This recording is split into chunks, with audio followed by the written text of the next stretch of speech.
motivation première qui a pour conséquence la passion et en même temps qui nous amène au-delà du raisonnement. On avance, on va de l'avant et pourtant on ne voit pas toujours ce qui est devant nous. Et ça, c'est l'espérance de la foi. Et au fur et à mesure, on découvre les fruits. Et on découvre surtout le plaisir de servir. Le plaisir de servir, même si c'est dur par moments, mais c'est le plaisir de servir. Notre seul but, c'était de ramener notre amour, de ramener nos pensées, de ramener tout ça à Christ, et ensuite de faire l'effort de dire « je veux sortir de cette passe dans laquelle nous sommes », et c'est ce que nous avons fait en réalité. On devait se mettre en contact avec la parole, pour oui. pouvoir mettre en pratique ce pardon que Jésus nous a donné.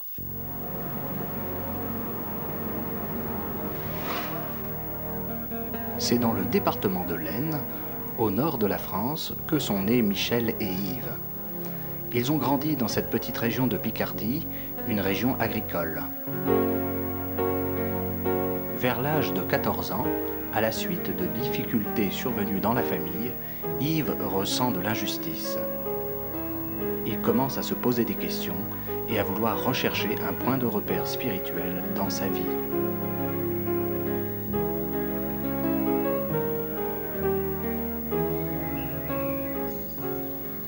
Et dans l'Église, je n'avais pas mes points de repère.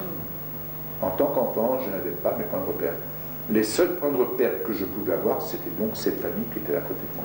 Je venais chez monsieur et madame Malbranche, qui sont maintenant décédés, mais c'était un lieu pour moi de joie. Un lieu où je commençais d'ailleurs à percevoir quelque chose au niveau de la foi, puisque mes parents demandaient toujours à ce que je sois accompagné par cette famille pour aller à l'église et voire même également au catéchisme. Mes parents étaient croyants, j'ai jamais vu mon père, jusqu'au moment où sa mère décédait, j'ai jamais vu mon père s'engager dans l'église. Oui. Je l'ai vu, mais toujours le respect. Le respect.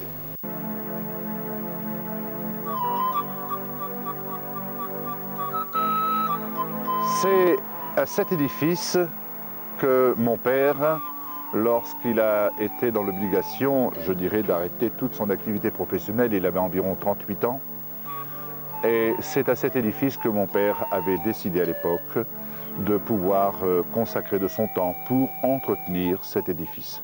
Chaque samedi, nous venions pour faire le nettoyage aussi bien du clocher que de l'église, car sa devise était celle-ci: la maison de Dieu doit être aussi propre, si ce n'est plus propre que notre maison.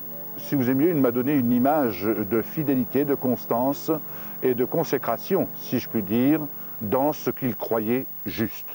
De mon côté, je dois avouer, je cherchais quelque chose de plus profond. Et c'est dans cet édifice que je prenais mon temps également pour aller rechercher dans les livres, dans les affaires du prêtre, des choses qui éventuellement auraient pu m'éclairer.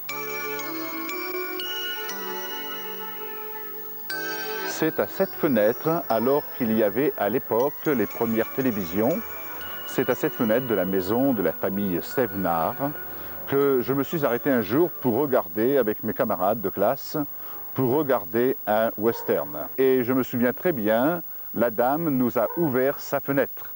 Et lorsque j'ai regardé le western avec les camarades de classe, il s'est passé une chose. C'est qu'il y avait un pasteur qui lisait sa Bible. Et dans ce western, ce qui m'intéressait, ce n'était pas tant, je dirais, les flèches, ni les coups de revolver, mais ce qui m'a intéressé, c'est ce que le pasteur disait à l'époque. Et lorsque ce pasteur a lu le psaume 23, c'est alors que dans mon cœur, un jour, j'ai dit « je serai pasteur ». Inutile de vous dire qu'à partir de cet âge-là, à l'âge de 9 ans, on ne pense pas à tout, mais il y avait une chose à laquelle je pensais, c'était chercher une Bible.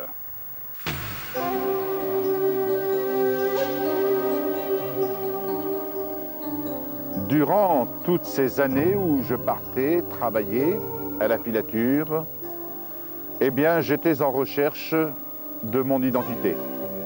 Je m'ennuyais, je n'arrivais pas à combler un certain vide, je n'avais pas de problème majeur avec mes parents ni avec qui que ce soit, mais dans ma vie personnelle, il y avait quelque chose que je recherchais et que je ne trouvais pas.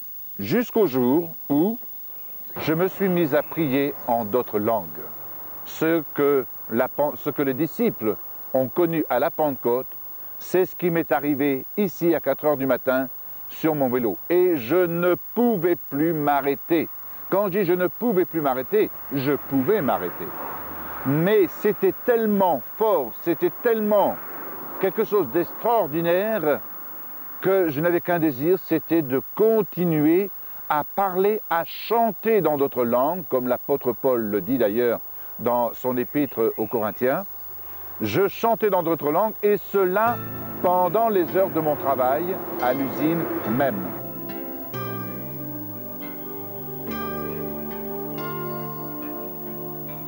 Il n'y avait qu'une seule personne à qui je pouvais le dire, mais il fallait que je l'écrive. C'était à Michel. Je lui ai simplement dit « Chérie, je désire fonder notre foyer sur l'amour de Christ. »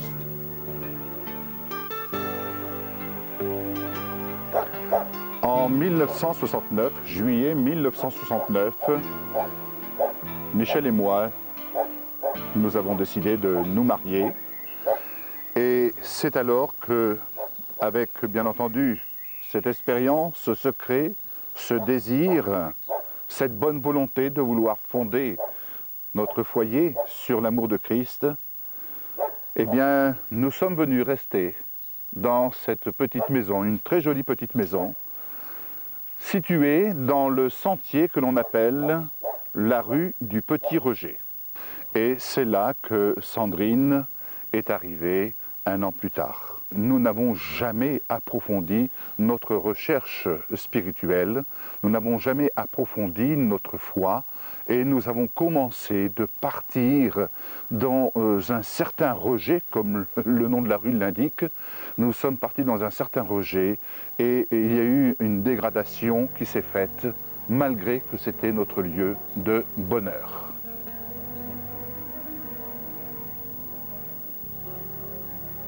Première épreuve, à l'âge de 26 ans, alors que j'étais représentant dans le commerce, à l'âge de 26 ans, j'ai fait un infarctus.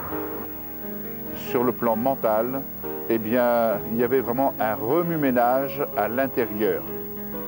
Nous étions dans la traversée d'un désert, avec tous les problèmes qui, au fur et à mesure qu'ils se présentaient devant nous, tous ces problèmes devenaient réellement un fardeau.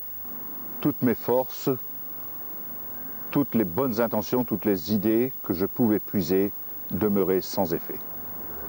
Autrement dit, j'essayais de puiser en moi tout ce que je pouvais espérer, mais c'était comme une source qui était tarie, qui était asséchée, et il n'y avait plus rien à retirer dans ma vie, quelque chose de valable.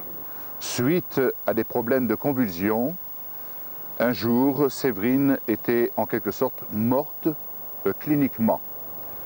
Nous l'avons retrouvée dans son lit suite à une forte fièvre et je me souviens très bien que les médecins nous ont dit « Nous allons lui faire une piqûre de Valium pour adultes. Si le cœur résiste, il va repartir. Sinon, c'est terminé. » Et Michel et moi-même, nous nous sommes tournés vers Dieu. Et Séverine, eh bien, Séverine est sortie de là. Elle est sortie de là après un séjour à l'hôpital. Elle est sortie, mais avec un seul problème, c'est qu'elle ne parlait plus. Elle était incapable de prononcer des mots. Une autre épreuve nous attendait. Cette fois, c'est Michel. Nous avions notre fils, Mallory, qui était venu se rajouter à la famille. Et au bout de 6 mois, Michel a dû être hospitalisé. Et une fois hospitalisé, normalement pour un séjour très court à l'hôpital, ce séjour qui devait durer environ 10 jours, eh bien, il s'est passé 2 mois avant qu'elle ne sorte de l'hôpital. Durant son séjour à l'hôpital, elle a été morte cliniquement, si je puis dire, en ce sens qu'on m'a rappelé à son chevet, quelques jours après l'intervention, on m'a rappelé à son chevet en me disant « Votre femme ne va pas bien ». On me faisait comprendre que les derniers moments étaient arrivés. Il y avait là un médecin Et ce médecin était là au chevet de mon épouse et il était témoin. Témoin, tandis que Michel était dans le coma. Eh bien, pendant ce temps, ce médecin priait pour mon épouse. Et pendant qu'il priait pour mon épouse, elle-même, à un moment donné, a prié. Et lorsque Michel est ressorti de cet hôpital, au bout de 2 mois, bien entendu, nous étions en marche en espérant toujours sortir de là. Et à ce moment-là, à cette période, est venue s'ajouter une autre épreuve, c'est que je perdais mon emploi. Il semblait que les pressions venaient s'ajouter les unes après les autres, et sans comprendre ce qui se passait, sans pouvoir discerner ce qui se passait, tout simplement nous en arrivions, nous n'étions plus capables d'assurer les problèmes qui étaient là. Quand je dis assurer les problèmes, de faire face, tout devenait lourd, lourd, lourd dans notre vie. C'était plutôt une vie ennuyeuse. Je dirais, on ne se disputait pas, mais c'était même plus la peine de vivre ensemble. D'ailleurs, nous avions envisagé le divorce, puisqu'on était sur le point de se séparer, lorsque nous avons rencontré le serviteur qui nous a annoncé l'évangile. Et c'était important que Jésus entre dans notre foyer, parce que nous avions quand même 3 enfants. Hein, dont une qui ne parlait pas, dont une qui avait déjà des problèmes, et les problèmes de chômage, les problèmes de cigarettes, les problèmes... Il y avait des problèmes, mais on n'avait pas de solution à nos problèmes, on ne savait pas les gérer, les problèmes. Lorsque Michel se trouvait à l'hôpital, en mai 1976, elle avait fait cette promesse. Lorsque mon fils aura 1 an, j'irai à la messe tous les dimanches. Ce 5 janvier, date anniversaire de notre fils, une personne est venue frapper à notre porte. C'était une parente de mon côté, et cette parente est venue nous annoncer, nous apporter son témoignage. Elle avait rencontré Jésus-Christ. Alors bien entendu, inutile de vous dire que nous étions là, très souriants, l'écoutant, je dirais, pour lui faire plaisir, mais on se posait réellement des questions quant à cette parole « J'ai rencontré Jésus-Christ ». Quelqu'un venait frapper à notre porte. 3 jours après la visite de notre parente, c'était un jeune pasteur. Il nous a parlé de l'Évangile. Et la première chose qu'il nous a dit, « Jésus vous aime ». À ma grande surprise, la première personne qui fut interpellée dans son cœur, c'était Michel. Et lorsque Michel a écouté ce jeune pasteur lui parler, elle buvait ses paroles. Et en buvant ces paroles, c'est comme s'il y avait quelque chose qui était en train de changer dans son cœur. Moi, personnellement, j'étais très réservé, mais très réservé. Autrement dit, quand on est dans une prison, nous avons du mal à entendre, et bien que nous puissions entendre, on se rend compte que nous avons besoin d'une délivrance. Ce jeune serviteur de Dieu, ce jeune pasteur, plein de feu, plein d'enthousiasme, plein de foi, plein d'Esprit Saint, a demandé quelque chose à Michel. « Que veux-tu que le Seigneur fasse pour vous ?» Michel n'a demandé rien d'autre que ce Dieu dont tu me prêches, ce Dieu manifesté en Jésus-Christ, comme tu le dis, rende la parole à notre fille. Séverine avait 3 ans et demi, elle n'avait jamais dit papa ni maman, mais ce soir-là, quand il a prié pour notre enfant avec tous les autres frères et sœurs qui étaient là, toute la chrétienté qui était là réunie, lorsqu'ils ont prié ensemble, quelque chose s'est passé. Séverine s'est retournée vers sa mère et lui a dit « Maman ». Lorsque le pasteur s'est tourné vers moi, il m'a demandé « Que veux-tu qu'il fasse pour toi ?» Je lui ai simplement demandé qu'il me délivre du tabagisme. Et lorsqu'il a prié pour moi, je dois avouer que j'étais très réservé et j'étais plutôt prêt à l'époque à donner une correction au serviteur de Dieu qui était en face de moi. Mais lorsque le serviteur de Dieu a prié pour moi, la puissance de Dieu s'est tellement manifestée que je me suis retrouvé totalement délivré du tabagisme. Et j'étais en train de passer de la mort à la vie, car quelque chose s'est passé dans mon esprit. quelque chose s'est passé dans mon corps. Quand je dis dans mon corps, car je ne sentais plus, le lendemain, je ne sentais plus la nicotine. Mon corps était purifié de toute odeur de nicotine. Oui, Jésus avait rendu visite à notre foyer. Et dès ce jour-là, nous nous sommes engagés à le suivre et à être à son service. C'est vrai que Yves croyait, mais moi je n'avais pas la foi, je ne savais pas, je ne croyais pas. Et du jour où Jésus est entré dans notre foyer, ça a été, je veux dire, merveilleux. Pour moi, ça a été merveilleux. J'ai toutes choses qui ont changé dans ma vie. Non seulement on a retrouvé le moyen de se parler, la communication, mais en plus on a retrouvé cet amour que Jésus avait mis dans notre foyer. On a trouvé du moins cet amour que Jésus avait mis dans notre foyer. Et on a commencé à prendre ses bases pour pouvoir avancer. Notre vie a totalement changé. C'était la joie, c'était... même si nous avions des problèmes à régler, on ne les vivait plus de la même façon.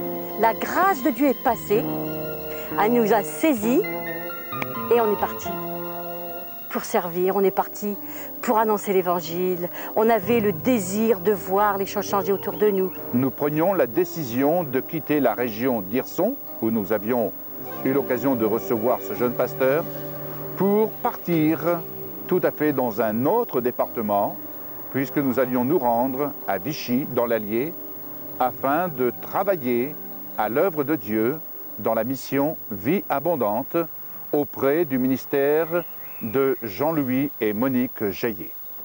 Et dans cette œuvre, nous y avons travaillé pendant 10 ans.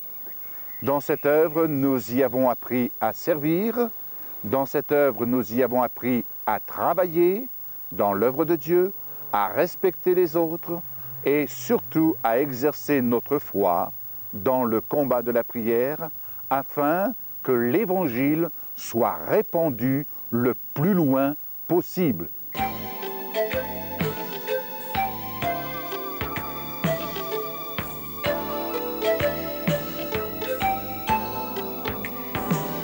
On faisait un journal qui, je crois, était tiré à 10 voire 15 000 exemplaires et qu'à l'époque, on envoyait partout en Europe et également sur l'Afrique. Et c'était l'époque où on envoyait des colis, et c'était mon épouse qui, avec d'autres personnes, mais qui préparait les colis. On envoyait les traités d'évangélisation qu'on recevait de M. Osborne également. Il y avait des cassettes que Jean-Louis commençait de faire, des cassettes audio. Et donc ce fameux journal, le journal, j'avais un plaisir à m'y investir pour la préparation. Il fallait le plier, enfin c'était tout un travail d'équipe. Et les lettres. On envoyait des lettres, je ne sais pas combien de milliers de lettres qu'on envoyait par mois. On a vu des miracles, notamment ici à Vichy, hein, dans les missions qu'il y avait, mais aussi à l'extérieur. Et il y avait beaucoup de délivrance. Il fut à un moment donné vraiment beaucoup de délivrance. Ce qui m'a souvent le plus marqué dans ces choses, c'est que les réunions commençaient et vers la fin, je dirais, du séminaire ou d'une retraite, il y avait toujours des délivrances par rapport au pardon.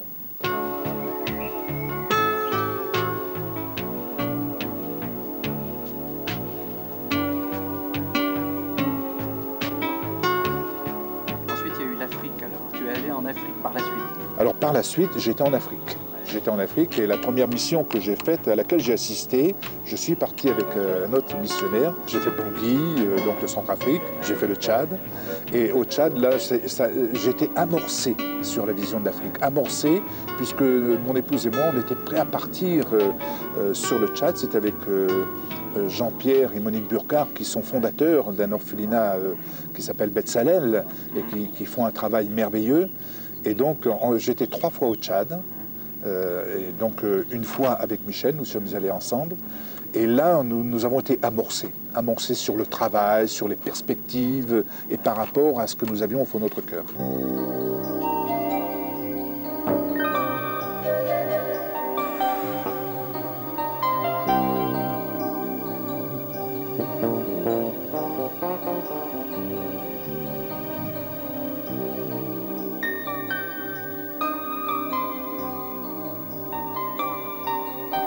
Et quand on rencontrait dans le village un noir, c'était... il venait d'une à la limite, c'était l'étranger qui arrivait dans le village, mais on a envie de le toucher, on a envie de le connaître, comment c'est chez toi.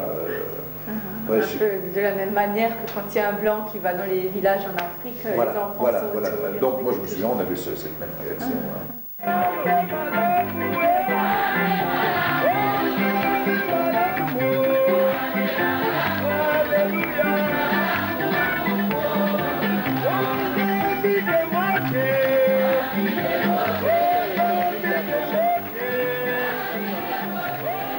Il y a eu des réunions d'évangélisation dans plusieurs pays, notamment sur l'ex-Zaïre, qui est la République démocratique du Congo maintenant, et donc plusieurs campagnes d'évangélisation également au Centrafrique et également au Tchad. Donc ça, c'est quand nous étions avec Jean-Louis. Mais par la suite, donc nous-mêmes, quand nous sommes attachés à notre ministère, nous avons commencé l'œuvre. Alors là, nous avons fait de l'évangélisation. J'étais au Centrafrique. Ensuite, le Gabon, bien entendu, c'est là que ça nous a... On était amorcés dans le ministère. Hein. C'était une expérience dans le ministère. Une expérience très enrichissante d'ailleurs.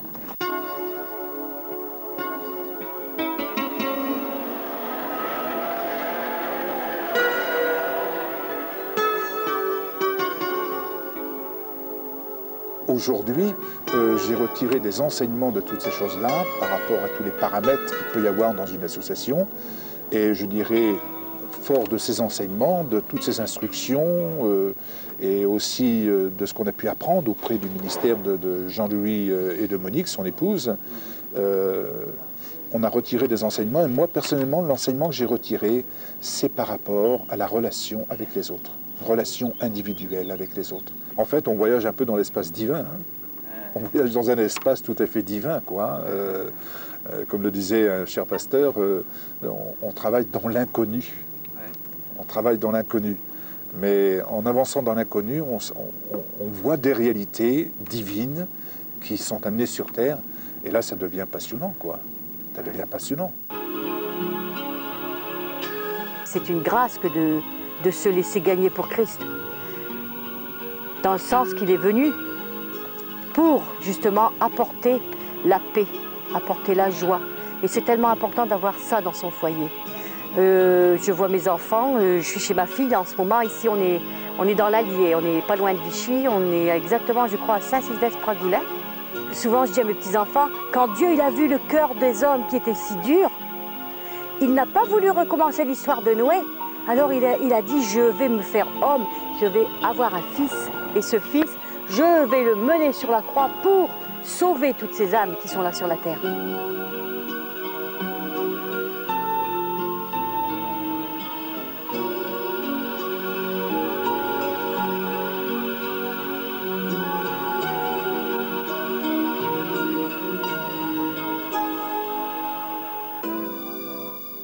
Au fur et à mesure qu'on avance, on voit les autres dans quels problèmes peuvent être. C'est-à-dire, on a la vision des âmes. Hein, des âmes qui sont là, troublées par des réalités de la vie. Et on n'a qu'une chose à leur dire, c'est de leur une chose dans notre cœur, c'est de leur apporter le message de l'espoir, leur dire, non, il y a de l'espoir. Il y a de l'espoir. Hein, il y a de l'espoir. Le but, c'est de faire avancer les gens dans cet espoir et qu'ils aillent eux-mêmes, chacun pour leur part, à la découverte et qu'ils puissent dire « Ah oui, mais tu sais, voilà, j'ai découvert ça ». Donc, toujours faire avancer un peu comme les jeunes aujourd'hui qui, moi je me mets à la place des jeunes pour donner un exemple, qui, à force d'entendre chômage, chômage, chômage, se disent « Mais où va-t-on » Mais non, il y a de l'espoir. Il y a de l'espoir. Il y a de l'espoir. Ça sera une bonne conclusion. Ah, c'est une bonne conclusion. Il y a de l'espoir. Il faut regarder devant, mais cet espoir, on le découvre en s'appuyant sur la réalité de la parole.